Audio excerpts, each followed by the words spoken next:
Hello. Um, Doing my walk thing again. I did this before the other day, and it was pretty cool.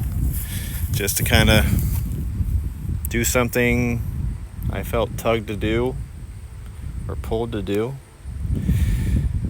even though I didn't want to do it. So this is me kind of doing that again. But this time, I want to share a story that happened to me yesterday when I intended to do this walk yesterday, but I didn't do it because this kind of derailed that. But in hindsight, I do think that it was kind of a godsend.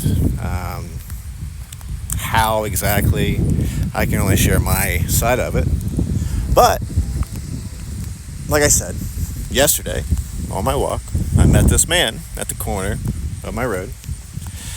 He stepped into the road at first with a shovel after he was digging furiously in his yard, which I didn't understand why. He had on a polo shirt, shorts, he had a cross tattoo under his eye, and I could just tell he had been working like endlessly. And at first I had music blasting in my ear and I couldn't hear him clearly. But when I pulled my headphones out, I realized this wasn't just a random encounter, I guess. Like immediately it was chaotic. His words jumped all over the place. He talked about prison and overdoses and his broken family, the traumas and abuse. And then at one point he said he was God. That the land was his. Then that he was the light in the darkness. At times he made stabbing motions at me with the shovel. And that could have been intimidating, I suppose, but I never felt fear with it, Instead, I felt peace the entire time, which was kind of crazy. I prayed silently the entire time, asking God to, I guess, guide me, to give me the words. And I just listened, and I was fully present. I locked eyes with him, I just was there. And it wasn't only darkness that he spoke, right? He also had, he told me he was a protector, and he was about respect, and about grit and pain, and that it molds him and shapes him. And when I asked why he was digging, he said, well, he was working out the spiritual grit, and that hit me, That's exactly what he was doing, fighting his demons. That's why I walk, essentially. I'm getting rid of that ick. I'm talking to God, like I'm having a moment. I'm getting clarity, And it would have been easy for me to just see the layered appearance that he was giving me, it was chaotic. I could tell he was on drugs at the time. His demeanor, there was almost an intimidating element to it, right? But from the very beginning, I seen past it. I wasn't scared. I was at peace. I wasn't worried about the outcome. I was just worried about where I was in that moment and what I could do potentially, if anything, to help say the right thing or whatever. And but I saw a man with a soul, right, that still longs to be whole inside. I saw flickers of light, even in the middle of all that chaotic talk, like I couldn't stay on point all the time, and even at one point, he was saying that I was my own God, and I said that's not possible. He shrugged it off, but the seed was planted at that point, right, that I said that.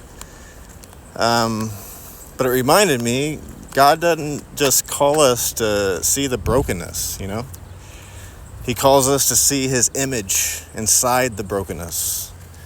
That man scarred by choices, but also a man that God can use, that he's still reaching out to, that we're called to love despite that, because he is a child of God, just like you and I, I don't know. And I don't feel like my role was to fix him either, you know? It was to pray, you know? It was to listen. It was to plant seeds if possible, you know? And then I'm just trusting God with the rest.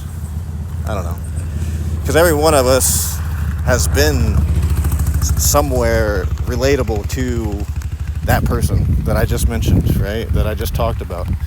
Every one of us have wrestled between that voice of darkness, you know, and at times only a whisper of light, right?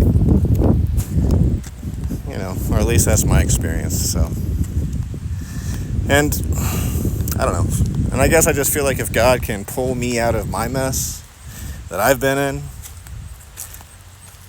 I know he can reach that man too, right? Like, without a doubt in my mind. Without a doubt in my mind. So sometimes it's important to not rely on our worldly, paranoid, chaotic, first layer ways of seeing things, you know? Sometimes it's good to just trust what God puts on you, you know, and trust that. And in that moment, I just knew that, if anything, my presence and trying to empty myself and make room for Christ in that moment, you know, and I don't know what that interaction will produce, but I know on my end of the thing, I'm grateful for that encounter, and I'm grateful for him, and I'm praying for him, because he's just like all of us, right? Like, he just needs to be loved, and I hope God blesses him with all of it. So anyway, that's just my daily walk rant, second one, I guess. So God bless. Take care.